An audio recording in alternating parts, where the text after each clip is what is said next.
From 1989, this is part one of Richard Bandler doing therapeutic change using the mental model system. Connie Ray Andreas does the introduction. Brought to you on YouTube from Covert Hypnosis for you, Dr. Dave USA. Enjoy. Many of the participants had also attended previous advanced training with Richard. Richard considers this seminar to be his best ever presentation of how he works with clients.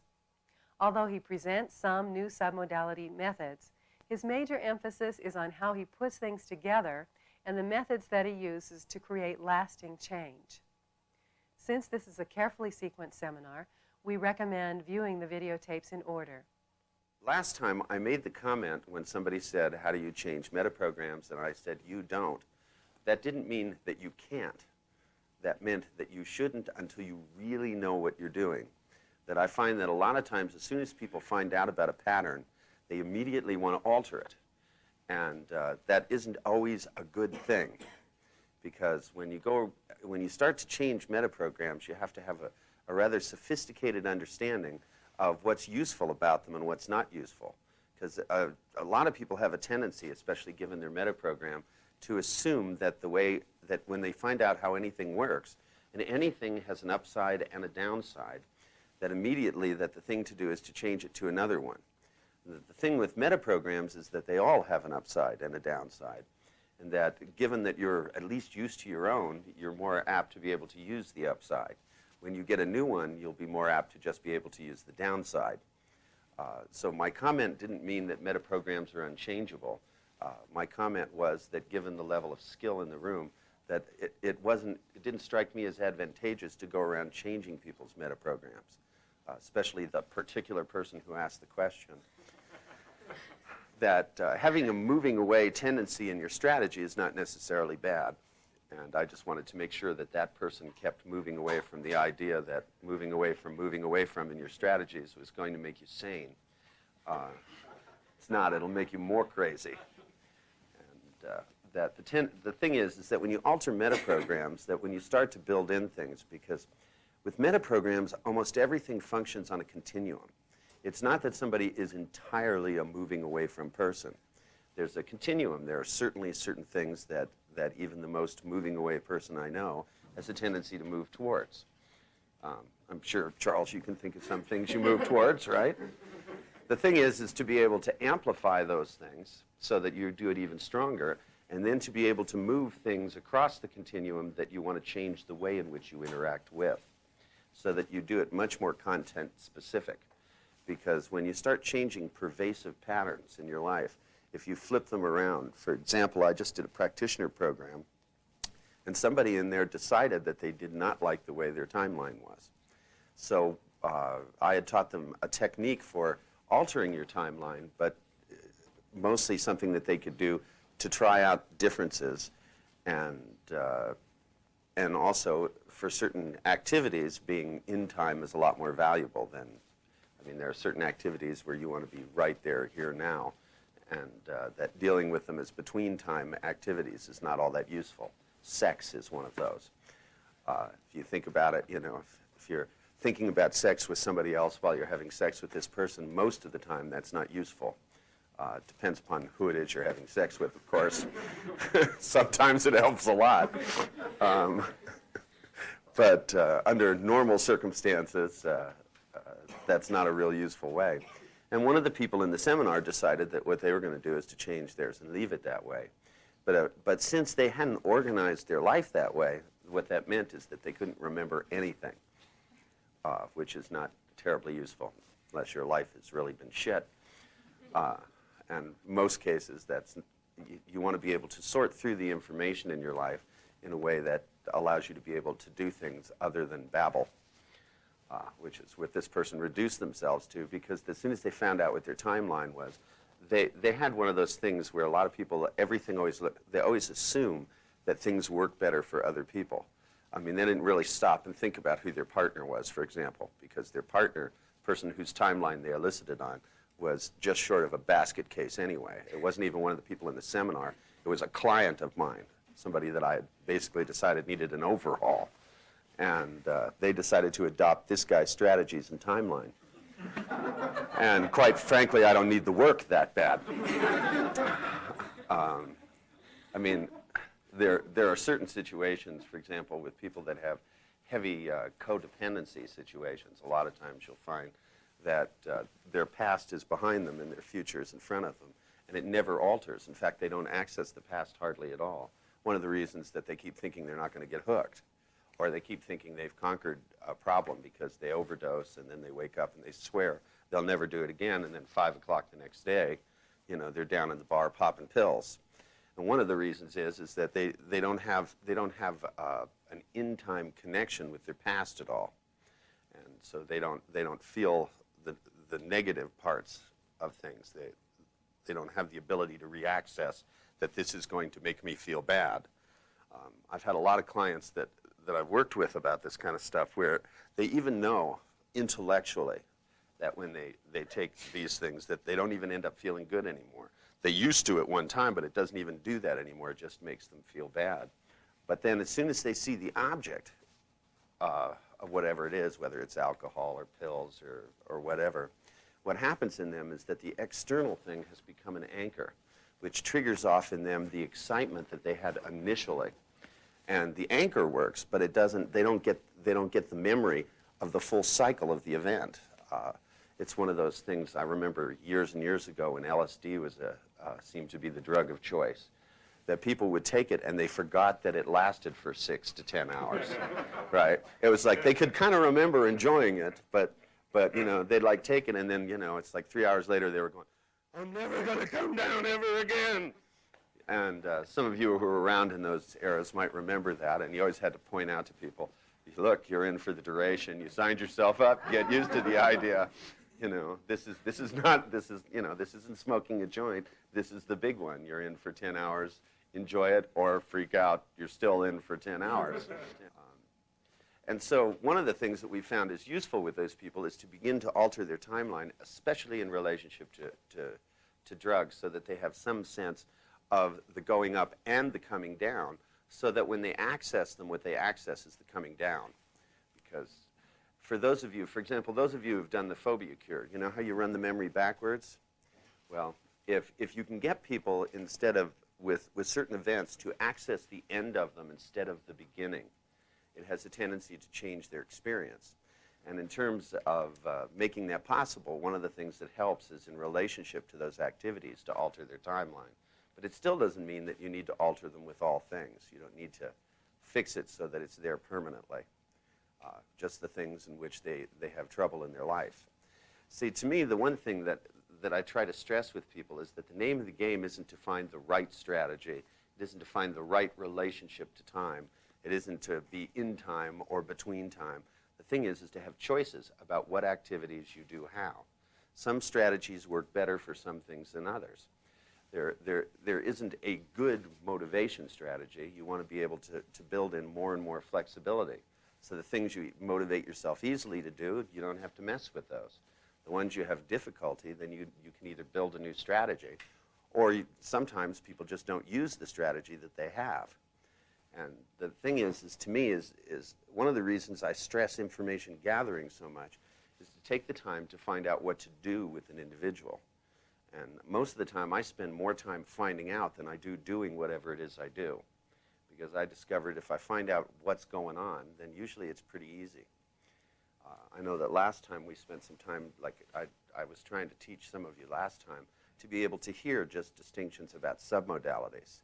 That, you know, some of the, like for those of you who've seen the Marshall University tapes, I mean, not every client comes out and says the first line that they have a problem they need to get more distance from.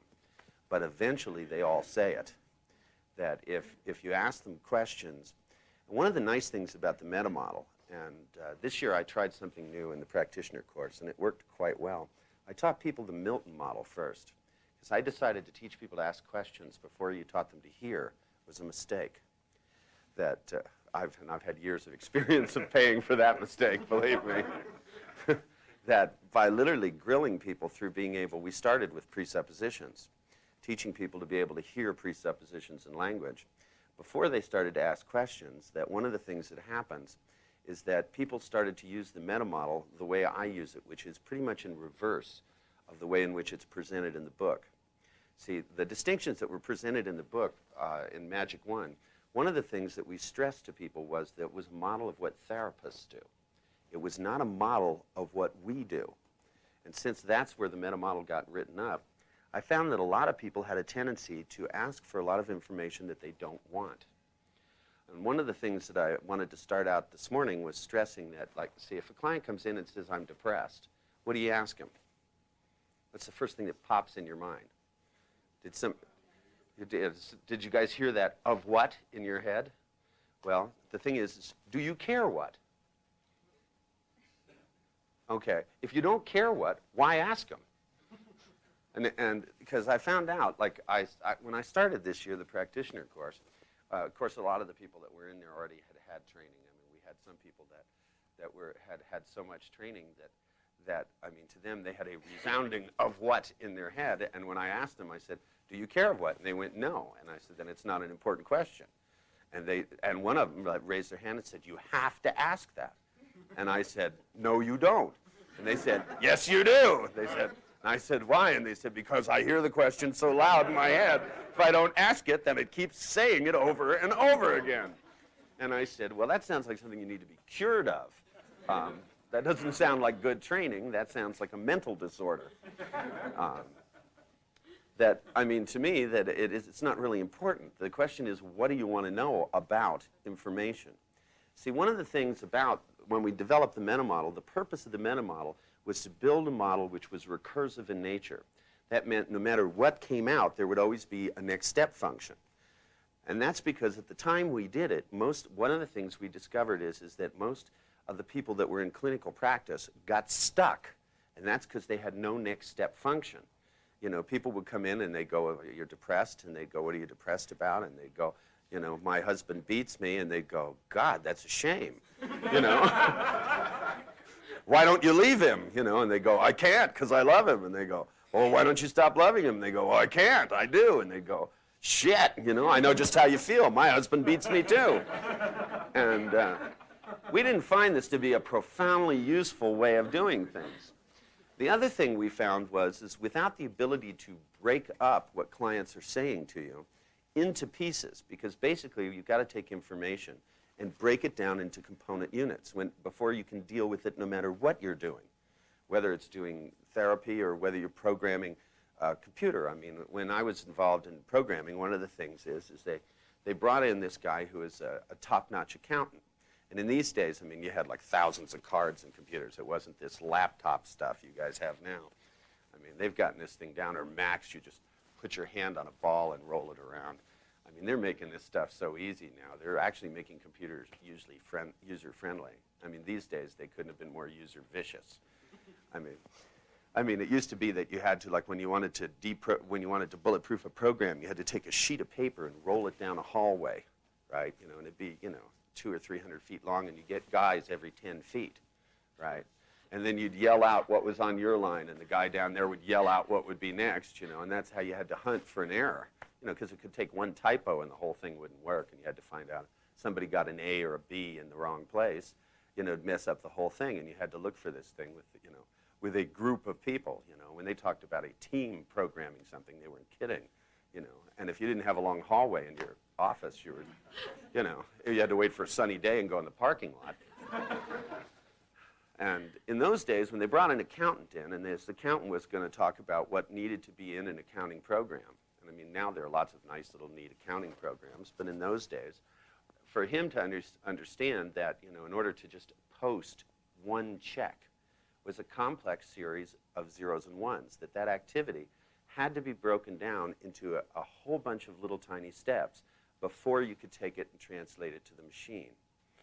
Now, when a client comes in and says something as simple as I'm depressed, right, that what they're doing is, because I always love to ask them, they come in and you go, what's the problem, right? And they throw out this one-liner to you, I'm depressed. And, there's a lot of questions you can ask. I mean, one of my favorites is, so what? It's a lot more useful than of what, if you stop and think about it.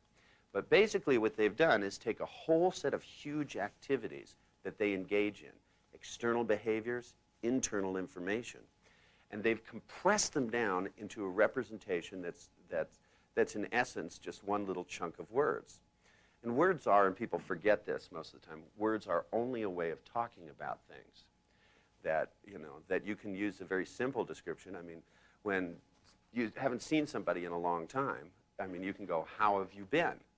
And, they could be talking about a year or 3 years of their life, and they can look back at you and go, pretty good, right? Now, that's taken a lot of stuff and just packaging it down with one label.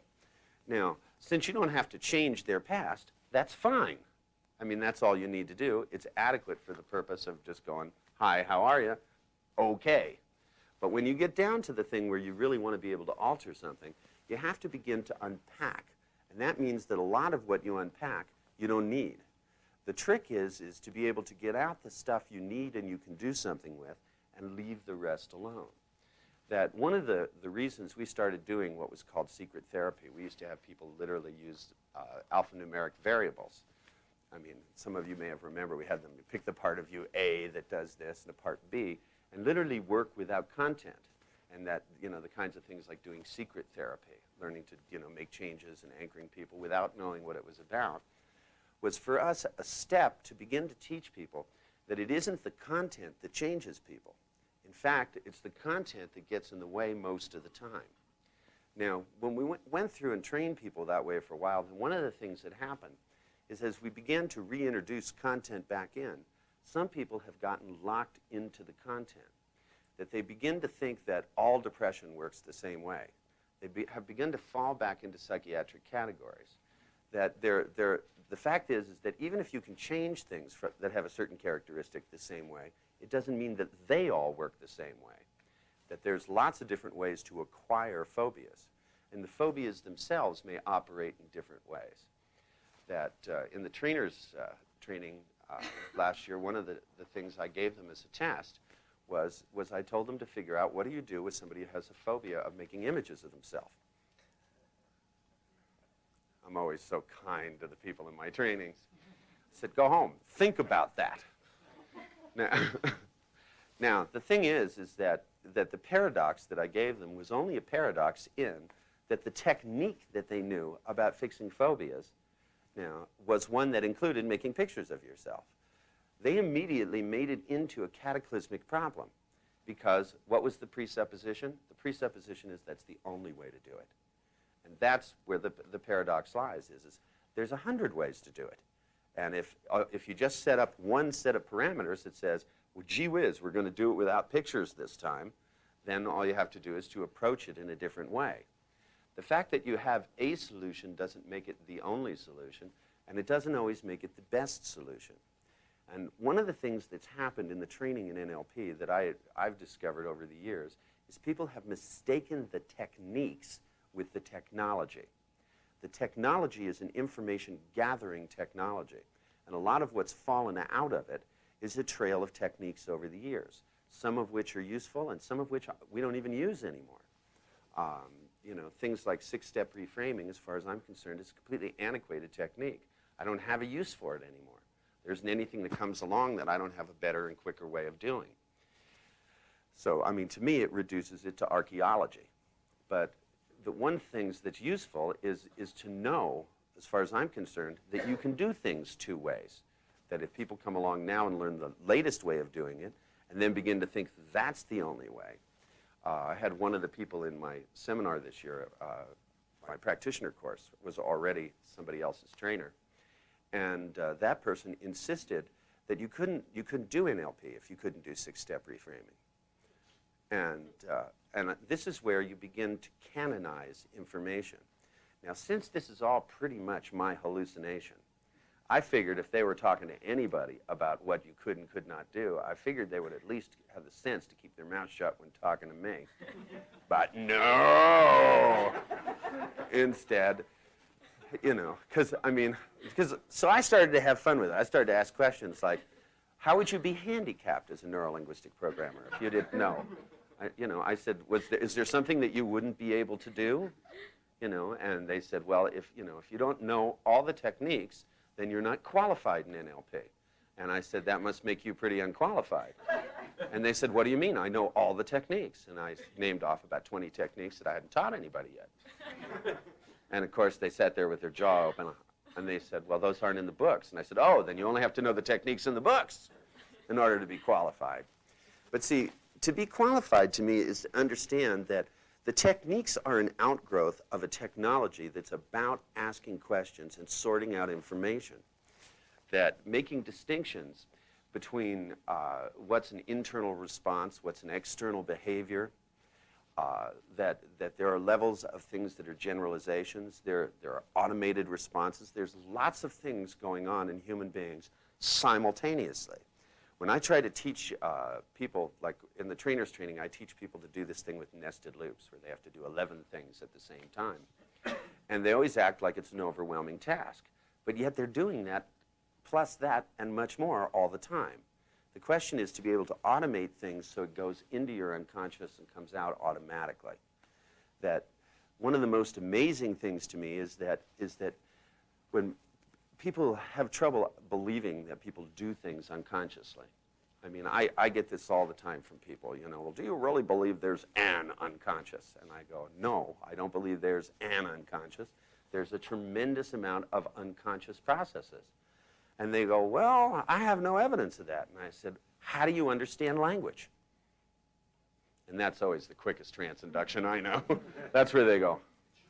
And then you lift their hand up and you go, close your eyes and don't worry about this. Just feel good. And your question will dissolve now. The thing is that language itself is an unconscious process. We don't know how we understand language. As you listen to me now, you are processing the information pretty much unconsciously. You're also, all of you, processing it in different kinds of ways. That some of you are, and as we began to find out, well, how do people consciously represent what's going on at the unconscious level, that's when we found out, well, some people are really fast making pictures of it. You know, some people are carrying on another internal dialogue about it. Some people sort it as a sequence of feelings. Now, as you begin to do that, you end up getting nice things. You get rep systems, you get chaining for the, it's basically what a kinesthetic person does is they take your language and they follow it with what's called a chain, a series of internal anchors. So that if you use your language and you cycle through the same chain enough times, you end up installing a nice chain. And it's a hypnotic process. Most of you have done chaining in here. True? That's where you install a series of feelings so you can fire off the first anchor and it fires off the others. You don't only do that with your fingers, you can do that with your language as well. I realize that some people, they decide, if you don't touch them, you have them really anchored. You know, and I go, think about this. To be careful, I'm going to go to Germany this year. I'll go, you guys got it? Think about it this way. I'm going to feel sorry for that city. It's not going to be the same. I'm going at Oktoberfest. It's perfect time for me to go. Get a country drunk, bring Richard over. Works for me. So anyway, in light of the kinds of things that I'm talking about, for me, the nice thing about the kind of group we're doing here is it's a chance to get away from just learning a rote technique and to begin to move into what I consider to be more information about the technology.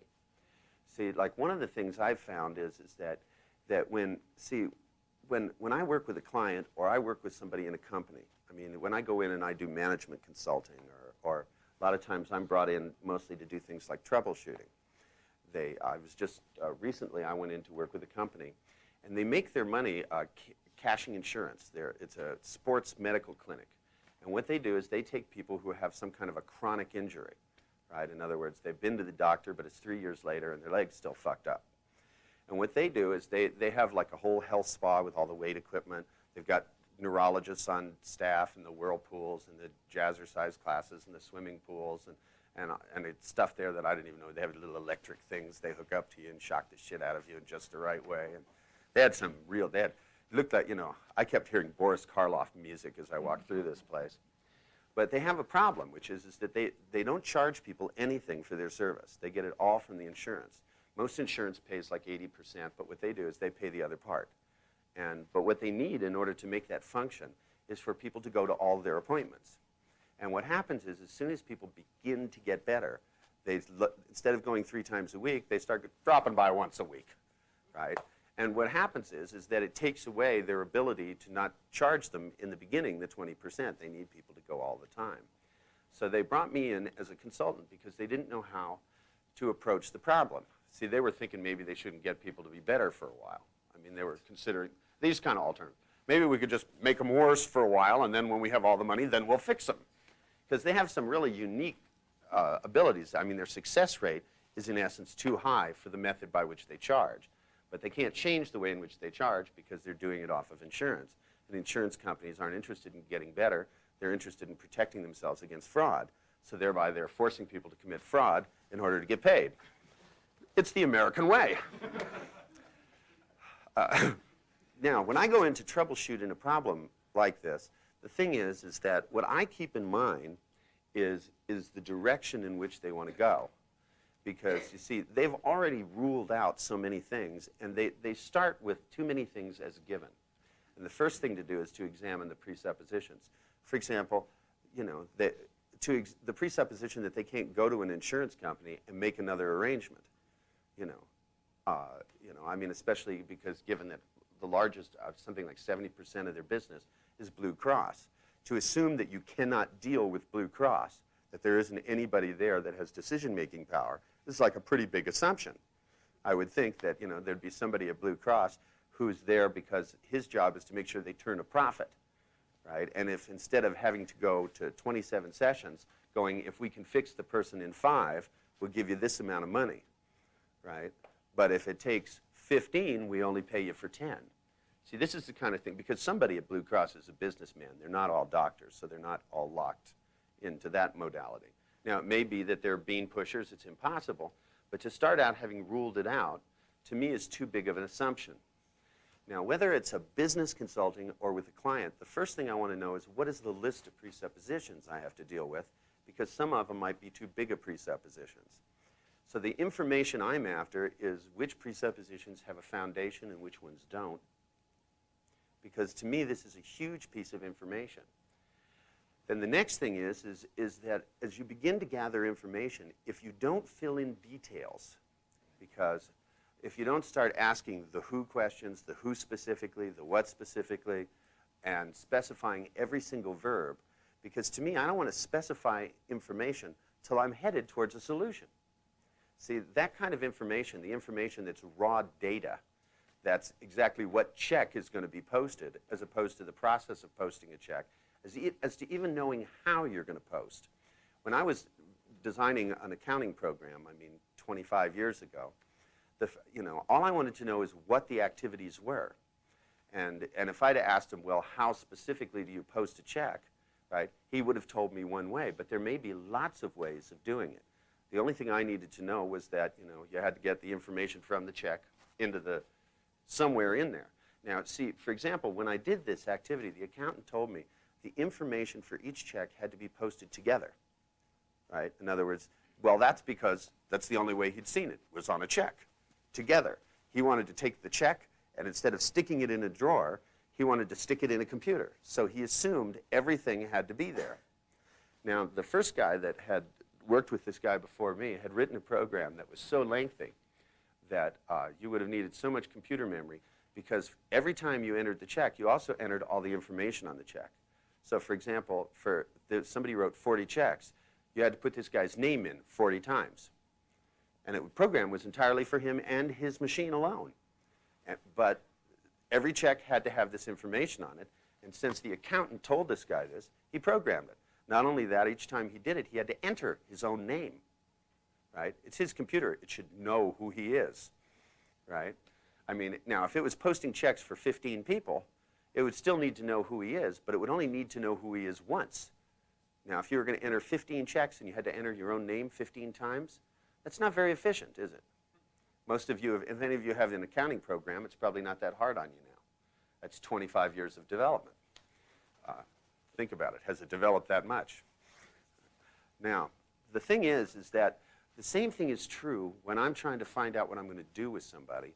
The thing is I'm trying to slice out redundancy of information. The quickest way to do that is to stick with higher level patterns. I want to know at the largest level what kinds of processes are at work. Now, the way in which I gather information isn't by telling people they're supposed to tell me this, because if they knew it, then it'd be that old thing where it's really obvious. I don't know if some of you have noticed, there's a lot of books coming out with people who have discovered NLP recently. We were just talking about this morning. And it's amazing to me how somebody can discover rep systems and anchoring and all of this stuff, and it only took them a couple of months. You know, I mean, I don't know. Maybe I was slow. It took me 20 years to figure this stuff out.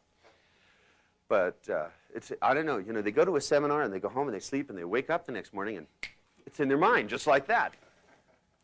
Now, one of the things I know is that as much as somebody can go home and write a book about that, it doesn't tell them how to use it. Because one of the things that I always know is that ultimately, with people like that, they're going to end up negotiating with me. Now, I wouldn't want to be real impressed with a psychological technology and try to steal it from the person who developed it, especially if that person didn't have a real good attitude to start with. I mean, I get this a lot of times at seminars with people that try to come up and use my techniques on me. And they don't realize that this will piss me off, right? And that what will happen is that I will do something to them. It won't be what they asked for. You know, I had one guy come home from the practitioner course, and he called me on the phone and told me he was having a certain sexual problem. And did I think there was any relationship between the example I kept giving him over and over and over again? And I said, nah, it's probably a coincidence. And he bought it. That's what I love. He bought it. I hung up the phone and I went, Jesus Christ. You know. He went, yeah, you're probably right. It's probably just a phase. And I said, yeah, some of them are long, some of them are short. You figure you'd get a giggle out of that, you know? But no. Now, the thing that I'd like to focus on here, no matter what it is, because I know that a lot of you have different questions about different things, and I want to go through them. But I want you to keep in mind, and I did this little bracket ahead of time, is that if somebody asks a question or wants to know about something, or a lot of times I get my favorite question is, can you tell me more about this? Of course, the answer is yes or no. But see, I hear that there's a conversational postulate that goes with that, which means I don't know what to ask about. When somebody says, can you tell me more about in time, through time, and between time, and they don't have a question, that tells me what my job is, as opposed to the fact that their lack of understanding of the technology. Because, see, the technology provides you a question. The fact that the thought is on your mind has to do with the fact that there's something about that triggers off in you, that there's somewhere to go. Now, the question about how to get started going and in which direction it's going to be is where the technology lies, because the technology of NLP is just in its infancy as far as I'm concerned. I know a lot of people think it's real developed, but I don't. Not at all. We haven't even gotten rocking and rolling yet. We're just getting warmed up. I mean, you know, any field that's only 20 years old, you know, and people are going, well, you know, we're finished, it's done. I mean, it sounds like the field of optics. Field of optics, actually, when I was in college, actually said in the beginning of the textbooks that it was the only closed field, that they knew everything there was to know and they had all the equations.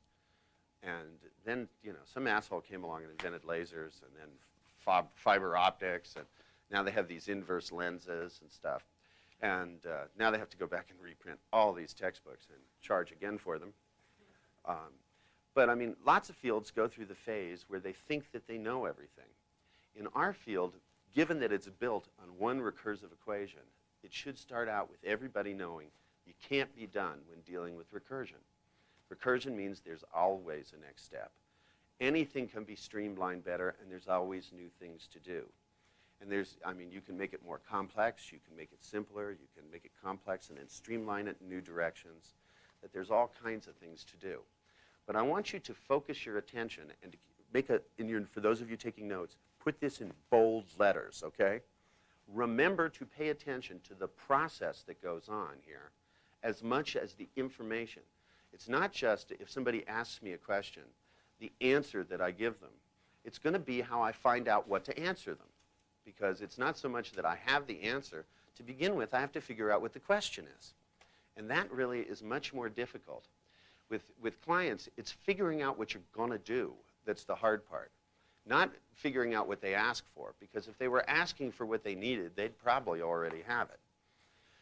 When people come in, and I had a great one. I had a guy I saw up in Montreal. The guy had something, it's apparently a big thing back in New York, called a social phobia, because he'd been through, it's not like an agoraphobic can't leave their house. A social phobic can leave their house, they just can't talk to anybody while they're out there.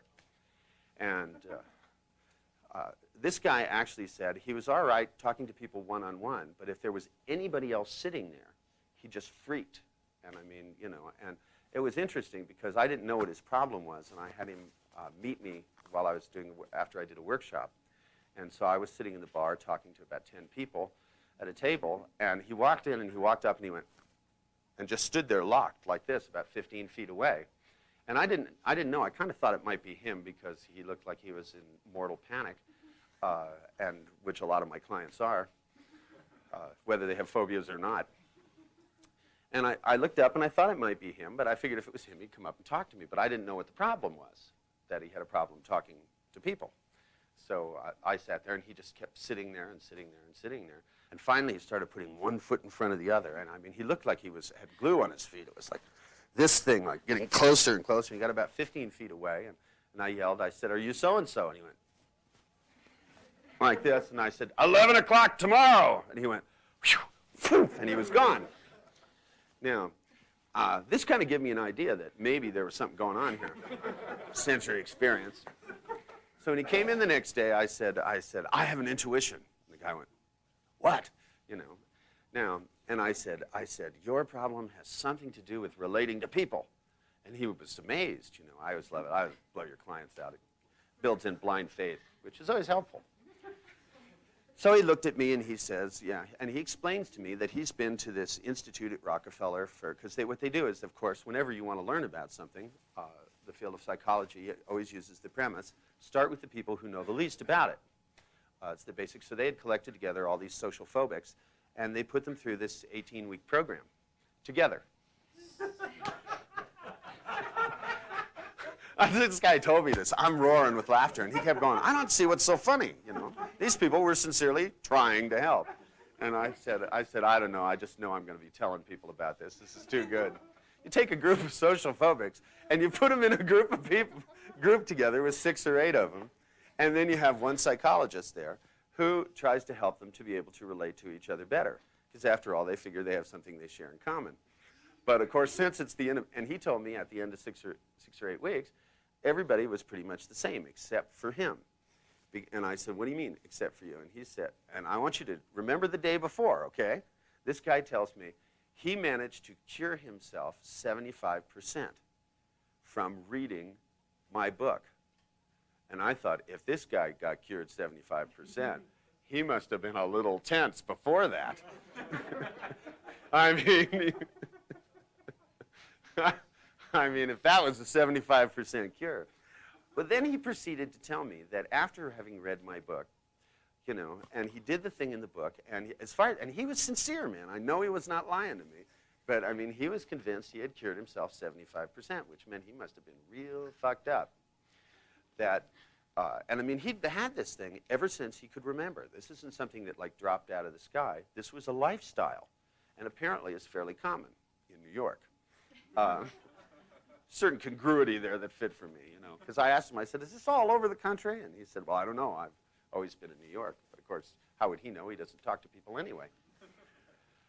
So what happened is then he proceeded to tell me that he went to 3 or 4 different neuro-linguistic programmers who were unable to make it any better. He said maybe they made it a little better. And so I asked him, I said, well, did they do this thing where they had to make a picture of yourself, making a picture just to find out? And sure enough, they had taken him through the phobia cure. But they assumed that if you run them through the mill, they'll come out the other side fine. Now, the thing is that to begin with, this guy didn't have the reference structures because the phobia cure is based on your having an example of having been in the situation.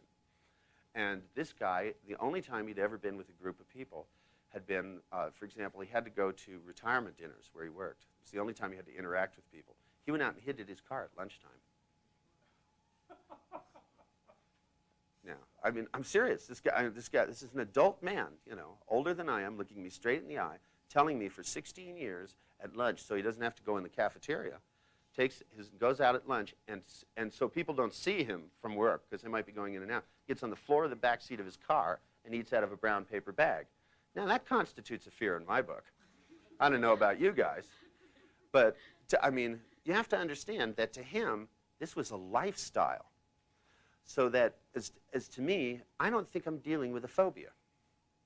And I didn't hear it that way. But the people that, when he went in, since he said, I have a phobia of people, he didn't have a phobia of people. He didn't even know if he was afraid of people because he hadn't been in the situation to find out. He was so afraid thinking about it and even approaching it that what he'd done is built a lifestyle out of fear. And he was so good at building the fear, he could have built a fear of anything. Now, what do you think this guy did for a living? This will crack you up. What do you think this guy did for a living? Huh? This guy was a private investigator. So what does he do all the time? He goes around and talks to people. That's all he does. Now, I don't know, but to you, does that sound a little incongruent? I mean, because I asked that guy, because I thought if he had trouble talking to people, you know, I wondered what he did. I thought, you know, and I don't know any computer nerds that have a good enough memory to have this kind of disorder, so I rolled that one right out. So I asked him, what did he do? And the guy said he was a PI. Now, I know that asking people what they do for a living isn't part of the meta model, but you see, it doesn't say anywhere that these are the only questions that you ask. And I realize that some people, see, because I noticed this a lot. See, it's been about 5 years since I did a practitioner course all by myself. And a lot of the people that were in my course were already practitioners. And they had spent so much time learning the meta model, they forgot there are other questions. And that the purpose of using the meta model is so that you will always have a next step function. So there'll always be something to do, not so that it's the only thing you do.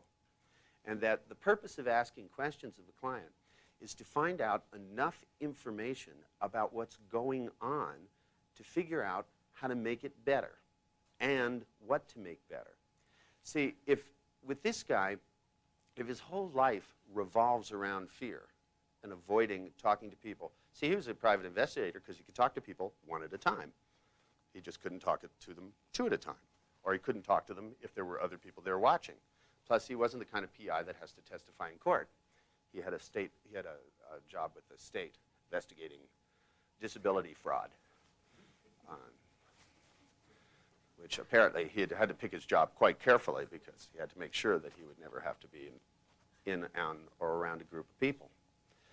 Now, the thing is that as you begin to listen to somebody like him and to ask them questions, the process by which they build the fear themselves in their mind, because it's the process of building fear, and because he doesn't build a fearful situation, he builds a potential fearful situation and then figures out how to respond to it. So his whole life revolves around what one might call a very huge moving away from strategy. But first he has to figure out what he might have to move away from, and then actually moves away from it before it's there. Now, so I had to give him something, of course, to motivate him, big to move away from, like death. That's always a good one. Or I could do what I do with a lot of my clients is I use timelines in reverse. I put them into the future, 20 years, and have them doing exactly what they're doing now. And have them sit so that they look at their whole life as being what I think it will actually be. That scary thought, huh? A few of you in there stopped breathing all of a sudden. That's what I do with them, the other ones. That I've discovered that one of the things that happens is that it puts a different perspective. That I kind of got the idea one time because Todd Epstein, who is one of the people that I trained some time back, came to me once, and he was just somebody I knew that played rock and roll in a bar. And this was probably about 10 years ago. And he said he wanted to learn to do the kind of stuff that I did. And at the time, it seemed real incongruent for Todd, because Todd was probably one of the best musicians in town, and he was always kind of an egomaniac about being a guitar player. For him to come to me and want to learn to do what I did was totally off the wall. And I said, well, why do you want to do this? And he said, because I want to learn to help people. And I said, you lying scum. You know, I said, there might be people I'd believe that from, but I don't believe that from you for a minute, Epstein. And he kind of smiled, and he said, well, he said, let me tell you the truth. He said, I was playing in the crow's nest the other night, and I was sitting there playing, and I stopped, and I thought about playing in the crow's nest 10 or 15 years from now. Thought about being 45 years old, sitting here in the same bar, you know, playing the same songs, and it scared the hell out of me. And I said, now this I believe.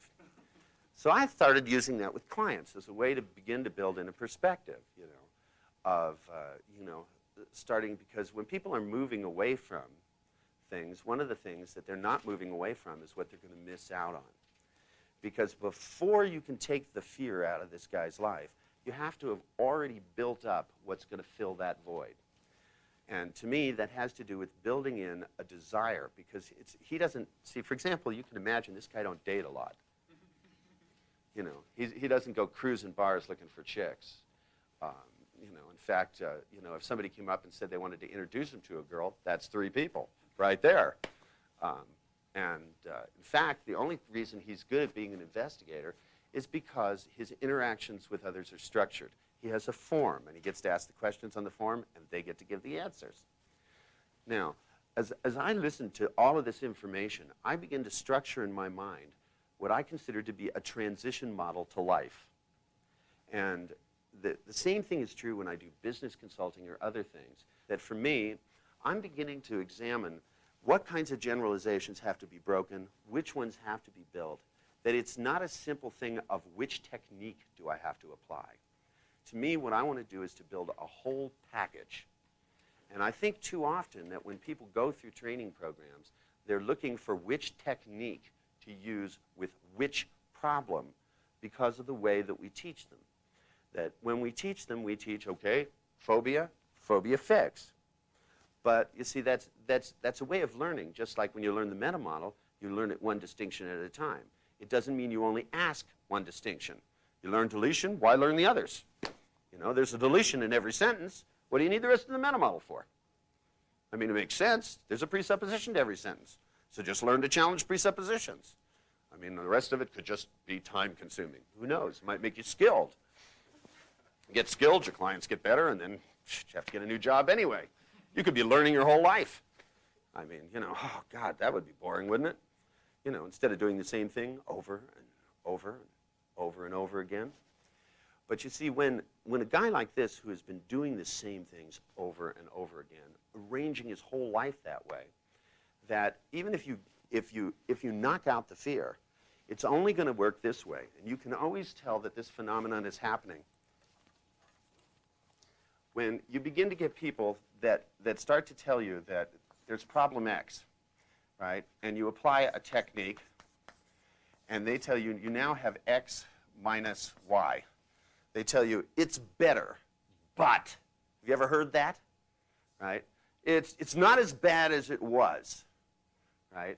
Well, what you're getting is, and I think that probably a lot of you hear this a lot more than you'd like to admit, that what you're getting is an indication that all you can do is reduce a situation, because there's a complex set of activities that interact.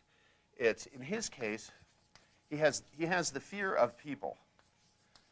Now, but the fear of people itself is not all that's going on. It's not that this is the problem.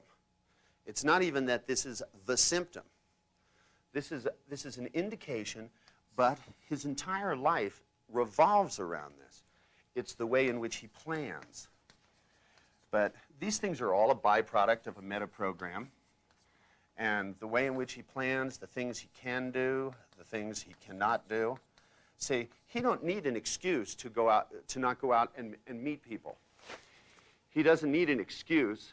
And I mean, he doesn't need an excuse. It never occurs to him to go job hunting, to look for a better job. It never occurs to him to even think about whether he's bored or likes or dislikes the job that he has. Now, if you knock this fear out, he has to start thinking about those things all at once without any way to be able to do it. So what will happen is the symptom will come right back in. Because, you see, it's not a symptom that you need to get rid of. initially. What you need to do is to be able to make the change in it something which alters the rest of this. Now, it may mean that you want to build in a whole new complex. I mean, with some people, that's the way I go about it. I build them a whole new complex that's as solid as the one they have, that has the parameters of meta-programs. It's got to have meta-programs in it. It's got to have chains in it. It's got to have a whole set of interactions that's as stable as what this guy has. Now, the stability is not built on the fear, because you can't get rid of the fear because the rest of it's so stable. You can reduce it. I mean, when he said that reading the phobia cure in the book and doing it had reduced his fear 75%, he wasn't kidding. But he also was still aimed. Now, you have to think about, this guy went to 4 different neurolinguistic programmers. He went to a group of social phobics at Rockefeller University. It wasn't even that he couldn't confront his fear. He sat in a group for 8 weeks, and then he told me that after the group was over, he went and spoke to each of the other people in it individually and found out that they all agreed that they hadn't gotten better at all. Now, this means that this guy's fear isn't even real. I mean, in other words, it feels real, but it isn't related to the activity it's supposed to be about. If you cured him of his inability to go up and talk to people, you'd be curing him of something he doesn't need to be cured of. He's doing it anyway. He just doesn't notice when he does it. It's only when he notices that he's interacting with a group of people that it makes a difference. Say, I mean, he can call on the phone, he can go talk to people, he can talk to all the social phobics. In fact, he told me that after the group met, he didn't just go up to them individually. I said, you went around to each of them, you went over to their house? He said, no, afterwards, a group of us were talking. Now, I was so tempted to slap him in the face with it, but it wouldn't have done any good, because immediately he would have gone into the fudge factor or the finagle phenomenon, which is the reason why this doesn't count. Well, the reason why it doesn't count is that he still feels the fear when he thinks about it, which means he can manufacture it. Now, being able to figure out the way in which you're going to deal with something like this and how you're going to alter it, because you're thinking about it as a system. The kinds of questions that I'm going to ask you as we go through, because I'm going to find out what kinds of things you want to know more about. And as people ask questions, I'm going to begin to find out what's going on, because I have to find out, what do you really want to know? This guy came and hired me. If 75% of it is gone, and then he would have come, if it was enough, he would have been able to come up and talk to me in the bar. And I mean, if he said, and he even said, when I asked him about, I said, well, probably this is why you couldn't come up and talk to me in the bar yesterday. And he said, well, yeah. He said, I was petrified. He said, if you were only sitting with 1 or 2 people, I would have at least been able to walk up. And I said, you mean there's like, this linear relationship between how many people? You have to count them and decide how afraid you're going to be? And he answered, yes, without jumping a beat. Made sense to him. Now, the thing I have to be able to do is to make it so that doesn't make sense. Because, if you're going to change this guy to somebody who's going to be able to make something out of his life, the thing is that he has to be more scared of something else, and it has to propel him as strongly. He's propelled by his fear to engage in all of these activities. The activities of searching for a cure, the activities of going to the groups at Rockefeller, the activity of planning where he's going to have lunch every day.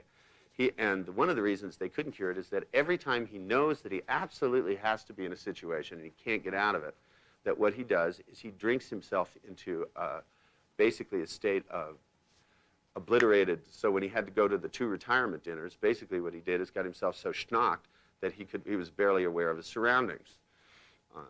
He's lucky he was a little younger. He could have discovered stronger drugs, but since he couldn't talk to people, he didn't find out about them.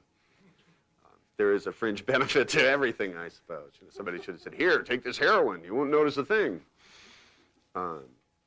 First one's free. Other than that, it's one-on-one. All you have to talk to is me and your needle. The thing is that to be able to build in a thing which propels him into life as strongly as the fear propels him away from it is the kind of thing that I'm going to be looking for with a client like him. That, I mean, even though I don't spend an extended amount of time with them, 2/3 of the time I spend gathering information and figuring out what I'm going to do. So that, because to me it isn't just trying things to find out what works. That's a good place to start when you're doing NLP at the practitioner level. But by the time you're a master practitioner, you should know what the hell you're doing.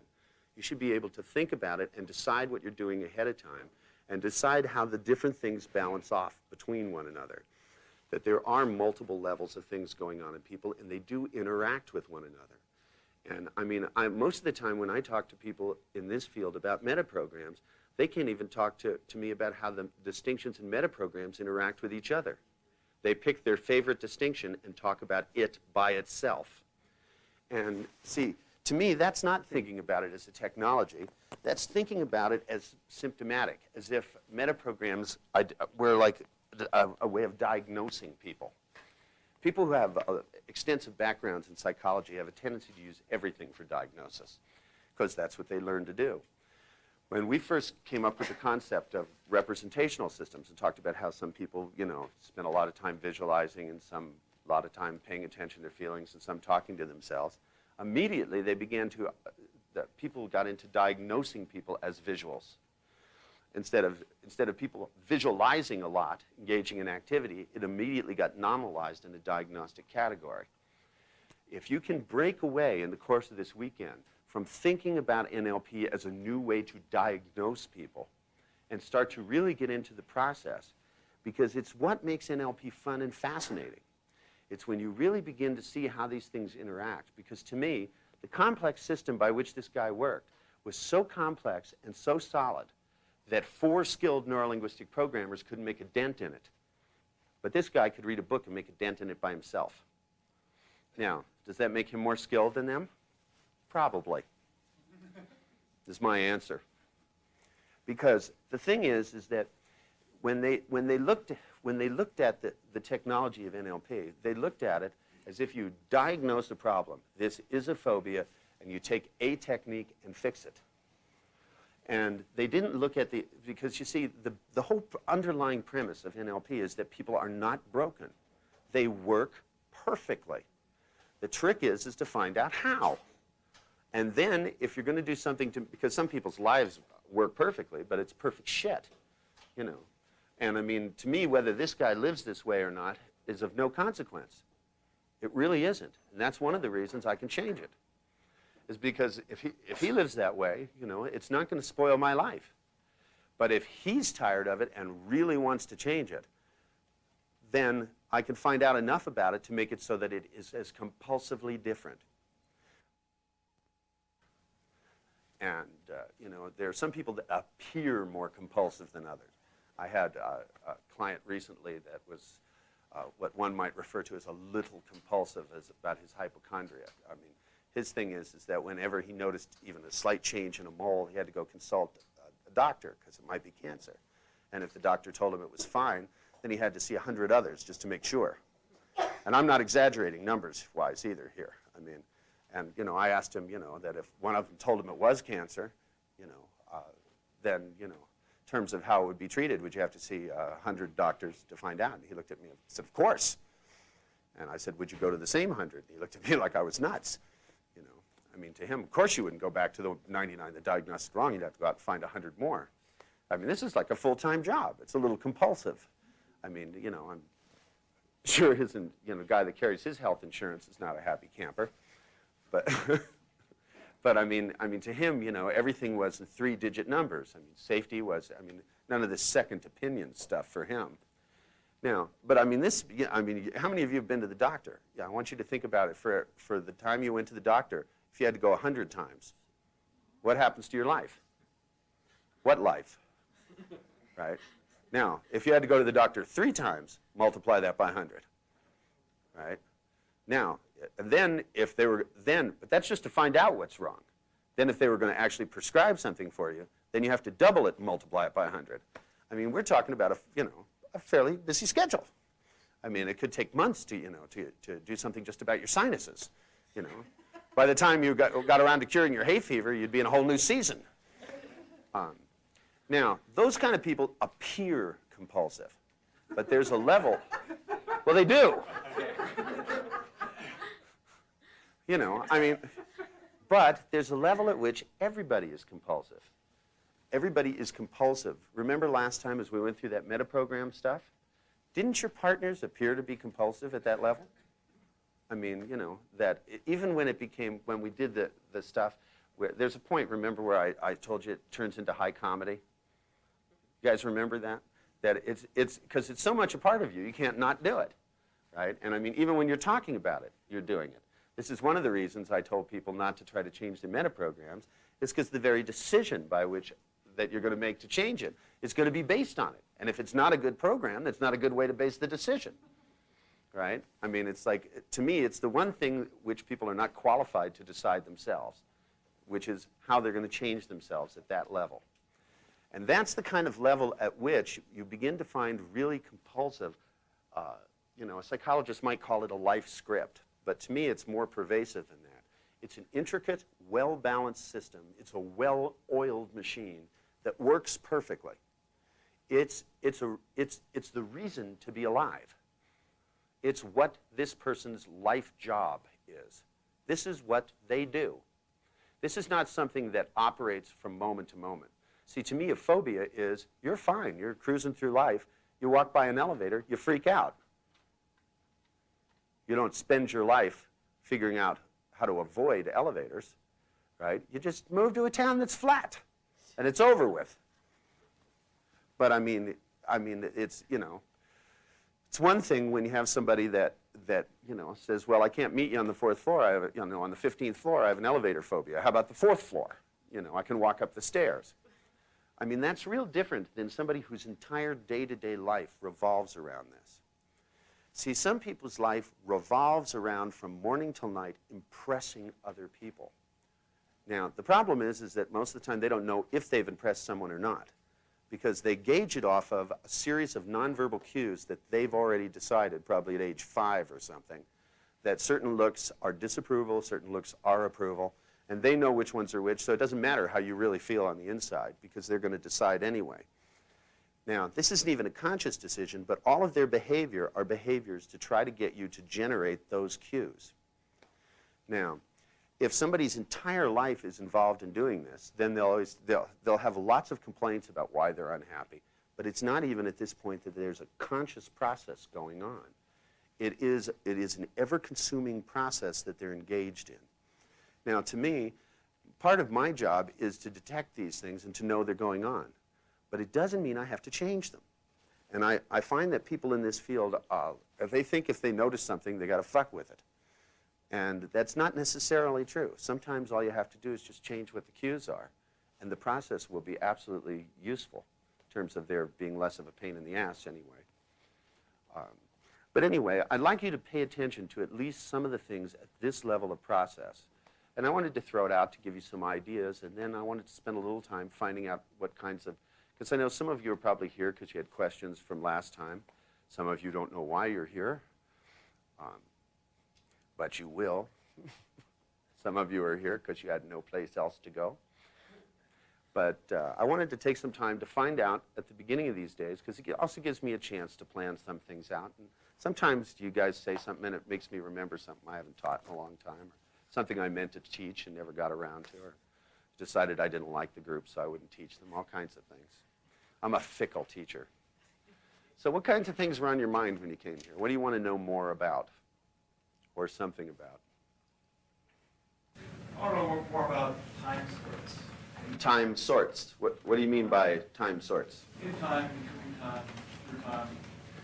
What more do you want to know about it? I want to know more about how how it organizes a person's life. It seems like it has a strategic format to it. Seems like it have a, like... Could be more strategic. Like, people organize themselves. well, it seems like you could use them more strategically. Yeah. Is this what you're asking? Yes. Yes, you can. I want to know more about that. Well, what more do you want to know about it? This is one of those questions where I don't know exactly what to ask. I know that. Help me! Well, see, the thing is that there's so much more you can know about it. I thought since you asked the question, that I'd ask a few questions to find out what more you wanted to actually know about it. See, one of the ways that I find out things a lot is through crystal ball gazing. How many of you, when you took a practitioner course, did crystal ball gazing? Well, that's in a sense, whoever taught you your practitioner course, go back and kick them one. The reason we designed the crystal ball gazing technique was to teach people how to go through listing programs and read nonverbal cues.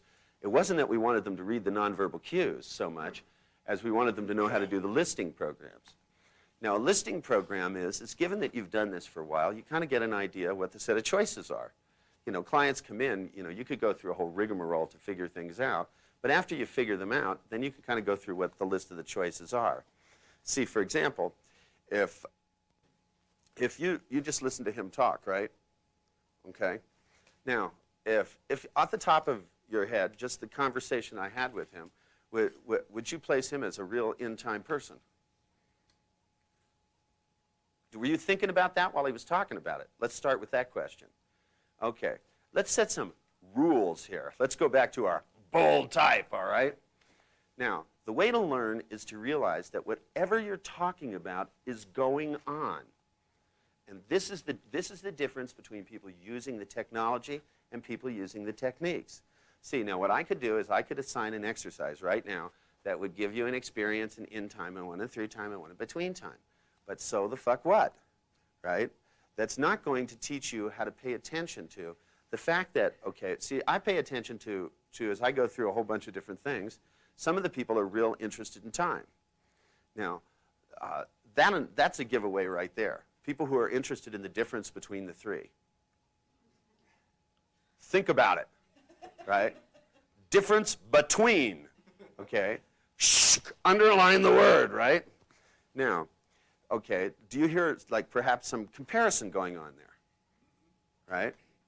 Now, okay, now his question was one where he wanted me to elucidate, okay? Now, when someone asks you to elucidate, does it mean that perhaps they're looking for similarities or differences? Okay, perhaps, okay. Now, if you start to hear this stuff, it makes all of this stuff a lot easier. Because the trick is to figure out what you're going to do, whether it's with a client or a business or whether you're doing teaching. To be a good teacher, you have to figure out what to teach people. Because if you teach them something and it's not what it is they want to know, they'll go, yeah, that's all interesting, but, right? Now, if you're a good teacher, then you can learn that there's a structural difference. Okay, now, why don't you come up here, Al? Play a little game with me. I can tell that some of these people in here need to learn a little bit about language. Language is a tricky thing. You want to just put that on? We're going to have some speaking lessons. Oh, good. Okay. You remember speaking. Okay. Now, okay, all right, now, the question you have is, okay, it seems to me that, and this might be a bit of a guess on my part, might not, but that your curiosity about the difference between the two, you said there might be more strategic use. Yes. Okay, that means that there's one of them you want to do better. Maybe. Maybe. Okay, well, I don't know. What motivated you to ask the question? Well, I've been thinking a lot about it since the last workshop. Yeah? So have you been thinking you want to do one better, or did you want to do one worse? No, I want to know more about it to do with other people. To be able to listen for to them, somebody. huh? Maybe me too. Oh, okay. All right. So you want to be able to do what better with other people? I want to be able to listen and notice how they're using their time to organize their experience, whether it's between time, in time, or through time, or how they sequence or work them together, and how I can use that to help them to get more change. More change. Right. Maybe less change and better change. Think about it. Okay. Say it. Maybe more change and better change. What do you say? Less change?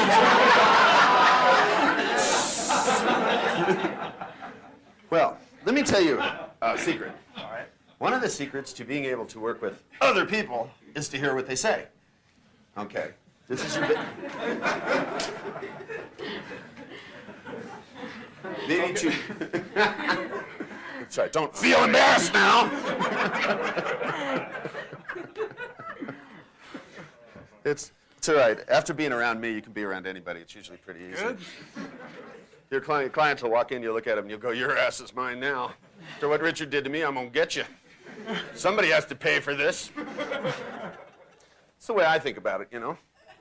So I got a bad trip on an airline, you guys pay for it. I go, I'm going to teach you this technique, it'll make you really happy. Now, okay, maybe what you could consider is, I want you to just try saying this, okay? That what you could do if you learned about the difference between in time, through time, and between time, is to do a little bit of change that had a higher quality outcome. Instead of more change, less change, but better change. Can you say that? All of it? Just the last line. Less change and better change. Right. Now, does the concept of making less change make more sense? Yes. You can make kind of sometimes. Huh? You make What- profound change with a little bit of change if you do it in the right place. Well, the question is, do you want a lot of change or do you want a little change in people? I mean, when you work with somebody, do you want a lot of change or a little change? Well, with the right amount of change. The right. Well, how do you know what's the right amount? Well, so it gets them their outcome. Well, I mean, when you think about working with somebody, do you think about how much you can do with them or how little? Think about how much. Okay. How come? So they can get the most out of. Have you ever heard so many Working with me. quantifiers out of one person? He loves quantifiers too. All you have to do is say one in your language and he lights up. Okay. How do you know? Okay, now, I want you to think about between, through, and in. And think about it in terms of quantification. Okay, where is quantification going to come up? Okay, well, why isn't it going to come with through? Okay, because if we're going to deal with people's and how time affects them, you have to be able to hear it, right? And like one of the things that he asked about is how do you notice it? Well, okay, if you start to hear questions like things about more and less, okay, things that have to do with sorting for difference, right? Okay, then between makes sense, right? Okay, if somebody is in time, are they going to be doing a lot of comparison? Huh? What's that? You're going to hear that a lot. That'd come up a little bit more. Huh, well, their favorite word. Huh and what? That's what I discovered now. It's my new theory of relationships, is that if you really move in with somebody, the one thing you can count on is that you're going to build your relationship on a single word from that point on. The major word that will go on in your relationship is not going to be love. It's going to be what? What? I've discovered the more you get to know somebody intimately, the more they try to talk to you from different rooms. It's the secret of relationships. If you love me, you should be able to hear me through walls. This is the presupposition. Now, and by the way, one of the things that will help you is, as you describe these from now on, what I'd like you to talk about it is between time considerations. When I work with somebody, I think of it this way. I think that what I'm dealing with is their in-time considerations, their through-time considerations, and their between-time considerations. And which ones are more conscious than others. In his case, that makes sense, right? I think so. Good. Now, it also, just like rep systems, tells you things about how to talk to somebody so that it makes sense. You have to understand, just like, if you take somebody who's super visual and you talk to them about feelings, I mean, if you take the most arch visual in the world, Carl Rogers is the easiest person to talk to. I mean, he's the one that, you'd go, well, the world looks dim and dark in the future, and you go, you feel that you can't get a handle on the future. And they go, yeah, I guess so. Now, there's a difference between translating for somebody, but by the same token, when you have somebody who's operating in this kind of quantification, now, who in here considers themselves an in-time person? They're in time a lot. Ben. Yes. Yes, what, Ben?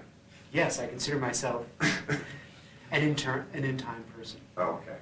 So review is an intimate part of your life. Review is not when I'm in time. Not when you're in time for what? Now. Huh? For now. Right, now is forever. I use forever. Now is forever.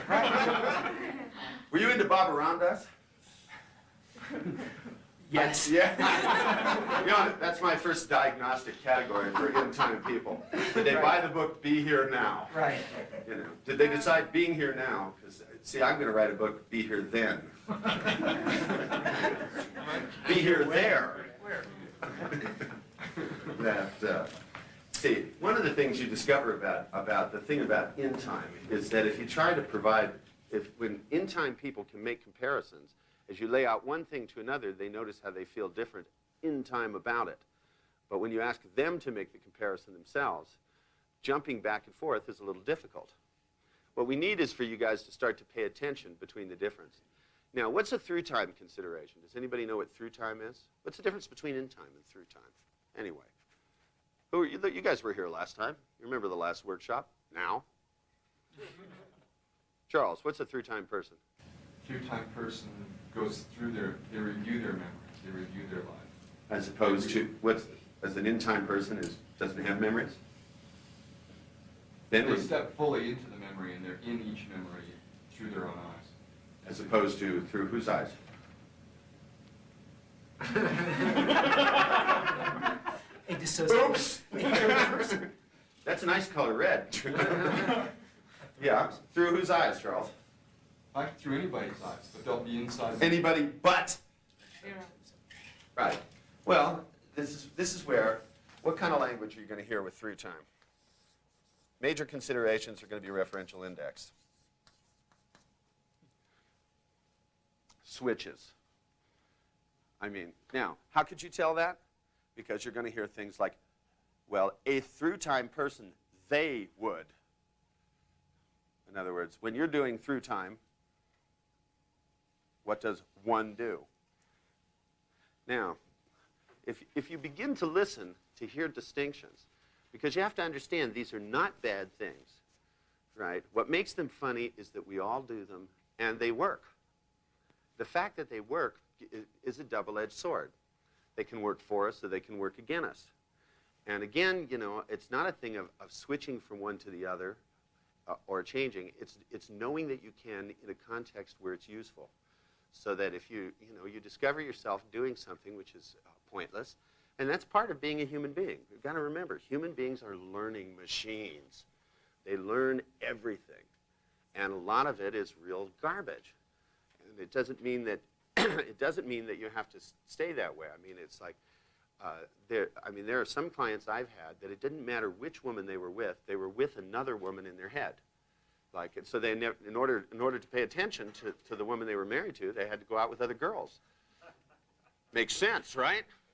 But I mean, if to them they were so much between time, and it's not really useful if you can only visit somebody when they're not there. It's not a terribly practical way to live your life. And when it hits the point where somebody can again start to laugh at it, this is where they can begin to do something about it. And I find that a lot of people take NLP much too seriously. And there is a trick about NLP that as you begin to get into, especially the levels we're dealing with, if you don't have your sense of humor about you, you will fall into what's called the spin. And it is a trap that's there. People who are too serious cannot do things at this level. Because what happens is they start thinking about their thinking, and it becomes self-referential, and they go zzz, and it all blanks out. Trust me, I've seen it for years. That's when they start making, and then you can always tell because they make up a diagnostic test out of metaprograms. That's the fail-safe mechanism when you've truly made a total bozo of yourself, is that then what you do is you start using metaprograms to diagnose people. Because as soon as you know what somebody's metaprogram is, it's just a function of utilization. But if you diagnose people category by category, it doesn't do it context by context. And if you diagnose people, especially with a paper and pencil test, you will find out what their metaprogram is in relationship to paper and pencil tests. But it doesn't necessarily tell you what's going to happen, because if you have somebody who sorts by the person, they're going to be thinking about, they'll have to hallucinate who made up the test. As opposed to somebody that sorts by the place, then it will depend upon where they're taking the test. So that the test itself is going to have referential index things, so that the actual jig, or as Heisenberg called it, the uncertainty principle that has to do with the test is going to have to do with the distinctions. And, I mean, because, see, like, I think you could, you know, when you, With some people, you can elicit things from them in one context as opposed to another, and they change. This is one of the important things about being able to take somebody who is, whether they're between time, in time, or through time, and jamming them in time when you take them back into the past. That your ability to be able to operate and to get people, because you have to understand the fact that people do things doesn't mean they can't do the others. And sometimes it takes a good swift kick in the ego. Sometimes you can get them to laugh. Sometimes it takes a handshake interrupt. But a lot of times, basically what it takes is a good clubbing over the head of one form or another to get people jarred out of their normal state and into enough of an altered state when you work with them. But this is done after you gather information. See, to me, I spend time gathering information, and then I bludgeon them into an altered state in which I can make changes. Because, see, like one of the things Steve and I were talking about yesterday is I told him that when I was studying hypnosis, I discovered a strange phenomenon. If you could get people into the state where you could do speak privately and age regression, they could do any hypnotic phenomenon whatsoever from that particular transition. Now, sometimes it was tough to get people into those states, because if you take a between-time person and try to get them into the state of speak privately, they want to be there and not be there at the same time, because they're constantly flipping back and forth. That's why you must bludgeon them into one state or another. For example, there are tricks to getting people, like, for example, if before you do trance work, if you switch their timeline so that it's an in-time, you know, so if you take somebody, for example, do you know your timeline, how it runs? Mm-hmm. How does it run? This way. This way. Like the past is over here, the future's over there? Yeah. Or does it just kind of spread out flat in front of you? I had somebody who was like a fan. And it was funny because the experiences when they were young were very long feathers on the fan. And the closer it got to this age, the shorter the feathers got. And I just wondered what happened when they ran out of room. Just a thought that occurred to me, that if you took a pair of scissors and chopped them all off, what would happen? But they were fun to play with because you could grow the feathers out longer when they were older and they felt younger. Didn't she? Now. Now, back to what a listing program is. Okay. The things that I've been running through this conversation are called listing programs. And as I went through them, you could watch them fire off in different people. That's why I brought you up here, so you could watch. So you have to understand, I'm still answering your question. Right. Okay, but I couldn't answer your question with you in the back of the room, because the way in which I go through and I find out things about both the ramifications of timelines, what they work for and what they don't work for, and with individuals, what's operational, is by running a listing program, so that even as I describe a timeline, describe a phenomenon, you can watch who it affects. Now, as I run through with a lot of people, when I want to find out how to make a timeline work better, again, still answering your question, the thing is as I run through a listing program about because I'm very familiar, having asked a lot of people, about where the limitations occur. So that if I'm going to do something to alter a timeline, it's going to be contextual for what particular context, to either go into trance, to enrich their sex life, to make it so that they can pay attention in their work more, so that they can have more fun. Because a lot of people, when they're having fun, don't notice it, because they're not fully there. They're somewhere else, comparing it with other times they've had fun.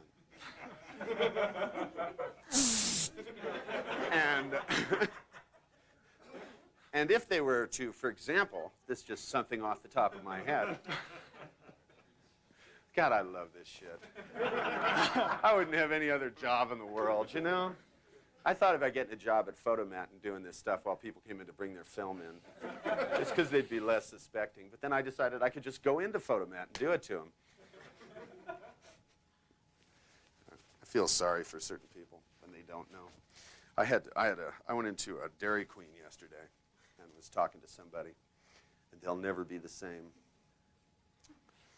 Every time they look at hamburgers now, they'll have a whole world in there. So I said, you know, if you really focus your eyes on the top of one of these hamburgers, I said, you can begin to see a whole city in there with people walking around. That's right. And if you then just let your eyes close, a whole world appears. And then I just left. And then now they're going to have to, if they're a between-time person, figure out if that really happened or not. It's like asking yourself, have you ever gone to someplace and thought you were having a great time and then afterwards wondered whether you really had a good time or not? Was I really having fun? Was it real fun, or did I just think I was having fun? You know what I mean?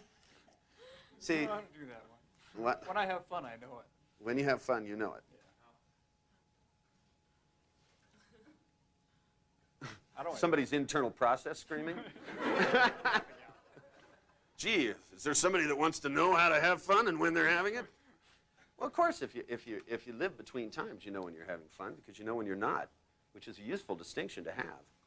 See, the people that have a tendency to not notice that would be people doing through-time activities, because they'd be doing it and think they're supposed to be having fun, and then they, when they go back and review it, then maybe they weren't. Depressives are a lot like that. Depressives are real good at that kind of thing. See, you have to be able to notice which things fit, which ones don't, and when you find out, because you don't want to fix anything that's not broken. And also, when something works, it's not necessarily a bad thing. It's only the things that are going to enrich somebody's life. See, there's too much of this stuff that goes on. I even tried to diligently, through the course of my practitioner course, to cure the people who had previous training of the tendency to try to, to jump clients, right? Somebody goes in and they go, well, I've got this going on. And they go, aha, we'll change it. The thing is leave it alone till you know what to do. I mean, just leave it alone. When you asked the question, were you asking something for him or were you asking about yourself? Do you know? Them how questions are tricky. How do you know you're having fun? That's something I always want to know more about. That's one of the reasons I ask, is because if they have a better way to have fun than I do, I want both. I mean, I get clients to teach me stuff all the time. I make no bones about it. They'll tell me something, and I'll go, ooh, I want to know how to do that. But I say that inside my head, and then I act very concerned, like I'm trying to treat them and stuff. It's their money. It's just a byproduct of our profession is getting to be able to steal behaviors and stuff. It's not something that's a bad thing. I think a lot of times people get into this thing that, if you ask the question, was it about you? Well, if it is about you and, the question was about having fun, there's nothing wrong with that. You got to get out of this thing that if, so this stuff, there was like a sickness in psychology. It was a bad thing to project on your client. I think in NLP it's a good thing. Remember, we're dealing with subjectivity. You can hallucinate on your clients. You get to do whatever you want. See, this is one of the fringe benefits. The only difference is to be able, it's just as long as you're doing it, is to know that you are. And then enjoy it.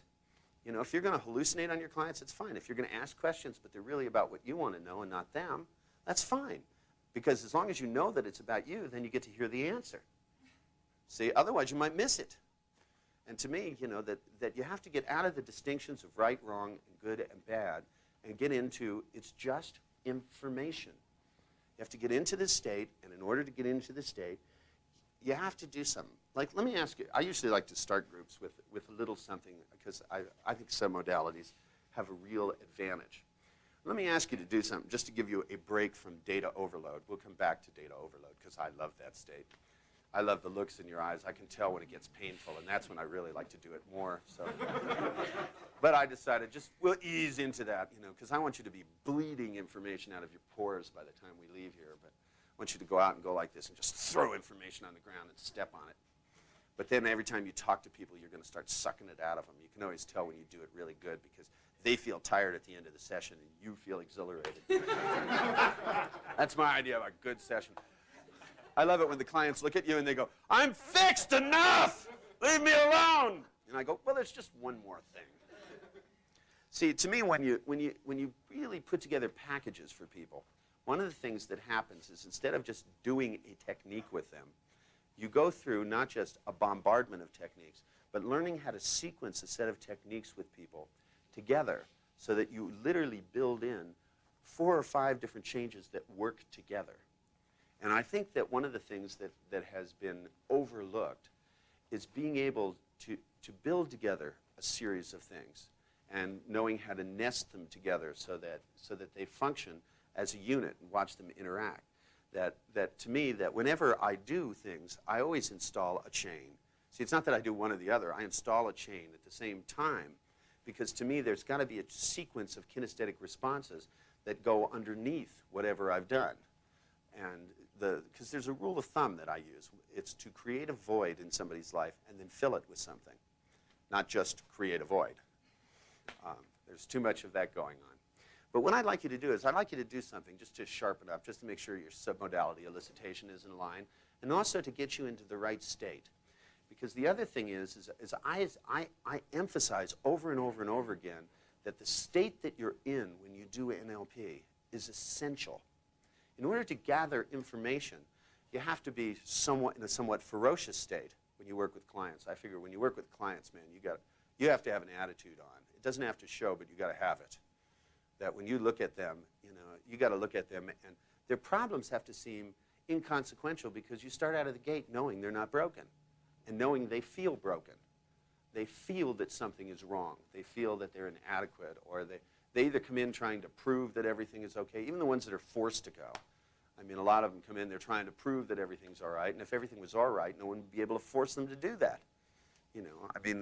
Right down from the teenager that's flunking out of school, and they go, well, school is so boring anyway, and I always go, look, if you're really as sharp as you say, you should at least be able to con your teachers into giving you good grades. You want to learn to manipulate your teachers, or you want to learn to sit here and take shit from me? And I can lay it on, too. And I demonstrate usually, thus motivating them. That to me, that the part of the attitude is that to get people on the highway, I mean, to me, that one of the things I think about it is that the time that people spend indulging in thinking that they're broken and whining and pissing and moaning and all the stuff that they do that surrounds difficulties and problems, whether it's grief or whether it's based on real stuff or not. I mean, whether it's based on real trauma, imagined trauma, or no trauma, it's all the same to me. They're not going forward, they're going backwards. And you really only get to go one way in life. Mentally, you can go backwards, but time marches on. And that for people to be able to move out on the highway and just, put the fun meter to the red line and start enjoying life requires that the mishigas gets out of the way, but it mostly takes a change in focus of their attention. See, instead of what can they avoid, there was nothing in this guy's life thinking about what he could get that was avoiding missing out on goodies. If he's going to avoid things, let's give him something worth avoiding. Avoid, all he could miss out on. Passion, lust, And, part of one of the things that it takes is the ability to describe what somebody will miss out on so much that they don't want to miss it. That part of the art form of NLP and the real skill is the application of the Milton model patterns to the point where you can describe, because this guy had never been on a date. I mean, this guy's older than I am. He's never been out with a woman. I mean, it's inconceivable to me. I mean, because when I asked him, I said, when's the last time you were out with a woman? And he said, well, I've had this problem. I've never been out with a woman. And I said, you've never been out with a woman, ever? And he said, well, my mother. And I said, that's not the same. And he said, well, I know about it. I've seen movies. And I said, but you were alone when you saw them. Those are the kind of movies somebody should be with you when you're watching.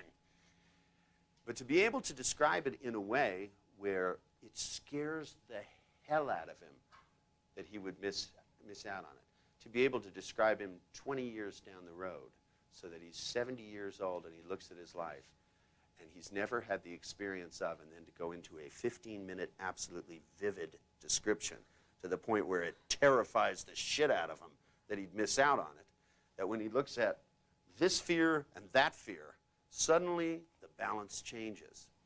One of the things that it requires is that when I looked at this guy, it was, to me, it was as amazing and as mystical experience as it could possibly be, that somebody would chance living their life this way. See, to me, the biggest gamble would be, would he live this way? And the gamble was, at this point, in my hands. I mean, it's not that the next day it wouldn't be in my hands. The ball's got to be thrown in his court. But to me, as I listen to it, the kinds of experiences you've had where the air is full of static electricity. I mean, it's almost as if time is standing still. That something so amazing happens that you're just absolutely enraptured. That every sense that you have is wide open. And not because of danger, but because, it's like the first time, I grew up pretty much in the city, and the first time that I got out of the city, I went with a group of people, and we went out in the middle of the desert. I didn't. You know, deserts were pictures and books and cowboy shows on TV. And we got there in the middle of the night, and I woke up early in the morning, and as the sun came up, I looked around, and it was there was like things like real air, which was a new one on me.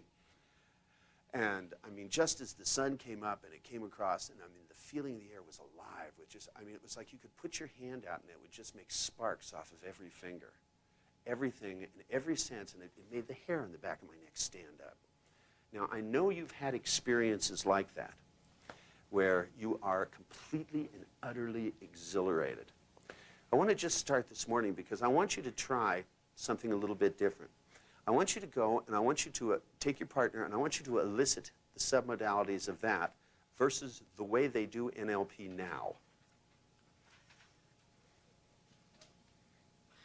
Okay, now once you have the submodalities of complete focused exhilaration, what I want you to do is I want you to have them go onto their timeline, step into the future 5 minutes. Just 5, 10, 15 minutes ahead, just a nudge ahead. And what I want you to do is have them step in, and I want you to try those submodalities 3 ways. I want you to have them go up to the future 15 minutes through time, have them do it in time. That means you adjust their timeline. By the way, the easiest way to adjust your timeline is to put it where it is and move yourself. Okay? So if somebody's timeline runs like this, for example, why don't you stand up, let me show them. Here. For example, if you stop and think about the last time you were utterly and overwhelmingly fit what I just described. Exhilarated? Mm-hmm. Okay, now go back, close your eyes. Hold the submodalities constant. Okay? Now, you see where this experience is on your timeline? Okay, now what I want you to do is to hold your timeline still. Okay? And I want you to orient your body so that you literally walk around so that you're looking through the experience into the future. Literally physically move. But you want to end up looking through the experience into the future. It's right there in front of me. Okay, so, but the future is over there, isn't it? It was, but it's there now. It's there now. Yeah. Okay, well, that's how you end up. Okay, well, close your eyes, go back, look through it, right into the future. Now, what I want you to do is to hold the submodalities constant. Okay, and I want you to think about the exercise you're just about to do with somebody. You're going to get to find out how their brain works, all that stuff. What I want you to do is hold the submodalities constant, and I want you to step through it and literally build the context where you're doing this with somebody that has all those same feelings. Step right through it, hold the context, and then that's the way it's supposed to feel when you do NLP. Now and in the future. Can you feel this? Good. All right, then go for it. Grab yourself a partner. And remember, when you do future pacing, all of this stuff counts. Okay? Did you hear that? This is yes, this is no. If it's no, shake your head like this. It's okay. Her head got stuck. It was like, no, it doesn't, but my head won't move if you don't give me a no. Okay, remember he was between time? Okay, so when I said it's going to feel this way now and in the future, this is the way it should feel. This is the basis of comparison. With a between time person, that's how you install things in the future. By telling them, it feels this way now, when you do this in the future, it should feel this way or better. And then that way, if it's not feeling that way, they'll know they're not doing it right, and they will change their behavior. Won't they? Okay? Is it clear now? See, shaking your head no isn't so bad, is it? Can you feel this would be useful? You see my point? Good. All right, grab yourself a partner and do this. Only I want you to try it all 3 ways. Through time, in time, and between time. Once you have the submodalities and you orient them, step them through it, then literally have them move through it continuously, move through it by jumping back and forth, and then move through it and observe from somebody else's point of view that they're doing it the right way. Okay? Grab yourself a partner and go for it. You guys find that interesting? Now, do you like exhilaration as a state? Does it liven up your senses? Right? Now, because one of the things I've noticed about many of my colleagues is that that they go to workshops and like, especially they come to my workshops, and I try to teach them that you want to be alert, you want to be in a fun state, you want to have your senses wide open, and you want to be real ferocious when you do NLP. And then the next exercise after that, I see them real serious, and it's like, to me, the next step is to be able to take this and to build it as a through-time phenomenon and an associated through-time phenomenon. Because through-time, of course, can be disassociated. You can look at time going by like that, or you can be more like, the exercises we did last time where you were inside like the decision destroyer, where you do it like a tunnel. Well, see, if you think about things that are pervasive, like for me, things like attitude. Attitude is something that doesn't have a tendency to oscillate from moment to moment. It's something that goes on through things. That there are some people that are pessimistic about everything, and there are some people that are blindly optimistic about everything. And their optimism is pervasive, that they have a tendency to look at the good in everyone and to look at the good stuff. That one of the things about attitude to build in yourself is to build in that kind of a state as something that, if you can't get it there all the time, to at least get it there when you're trying to use the technology called NLP. Because the one thing is you begin to become serious about artificial distinctions, it begins to get you to act like a horse's ass. I don't know if you've noticed this, but I've especially found that when using NLP techniques, because one of the interesting things that happened recently, I went to Montreal, which is I haven't been there in 15 years. And I got there the day ahead of time, and I was sitting in the hotel, and there was some people in the workshop sitting there discussing NLP seriously. And their conversation, I mean, for me, really fringed on high comedy. I sat there laughing, but they hadn't watched enough of Steve's videotapes. It's blowing my cover, by the way, all these damn videotapes. I can't sneak around anymore. People know what I look like now. And that's why I never put my picture on the books, was so that I got the luxury of going in a day ahead of time and listening to the people that arrived at the hotel and they'd stay there discuss what they knew NLP was. I mean, I got to talk to people on planes and all kinds of stuff. But one of the things that got me is that they were discussing, there was one guy there in particular who had been doing NLP longer than other people, which somehow or other he thought made him better at it. And I know some people have been doing NLP for years that, as far as I'm concerned, don't know shit. But since they've been doing it for a long time, even though they haven't learned anything new in a lot of years, they know the right way to do NLP. And this guy was talking about the right way to learn NLP. And his description of the right way to learn NLP sounded like the right way to learn to be a coal miner. It was, his description of it is that it had to be painful to learn it. And that you had to go through and you had to use every technique on yourself before you could use it on anyone else. And I was thinking of all the techniques that if you use on yourself will just hurt you, because I figured in the morning I was going to give him a list. And there was a couple people there that just hadn't been through anything other than an intro, and they were listening to this drivel. And, one of them made a comment to this guy. They said, well, I just came to the workshop because I heard it would be a lot of fun. And this guy looked very condescendingly, and he went, says, well, I don't know who told you that. And I thought, boy, you wait till tomorrow, asshole. You're going to pay your dues. That part of it being fun is that see, when you're in a state where you can really laugh at things, it's an altered state. I mean, when you really begin to see the humor, if you've ever seen a really good comic, they don't really describe things that don't happen. They have a tendency to describe reality, but their description of it makes it so that it is funny. And the nice thing about it is if you get back in similar context to the one they describe, sometimes it seems funny, whereas before it was painful. Now, the induction of that kind of an altered state, which is a part of what NLP is about, most of the techniques, which are NLP techniques, are powerful trance inductions. That if you do the phobia cure without inducing a profound altered state, you will get very limited results.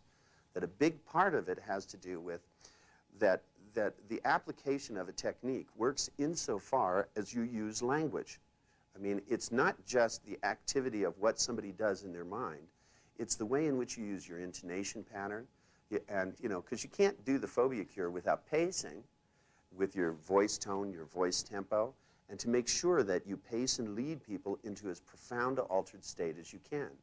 Because for them, you have to understand, fear is an altered state. And when somebody goes into an elevator and they're terrified out of their mind, I mean, that elevator in essence has become a reinduction signal to go into the state of fear. This completes part 1 of Therapeutic Change, utilizing the Metamodel System with Richard Bandler, recorded in 1989. Stay tuned to this YouTube channel from Dr. Dave USA for more uploads soon.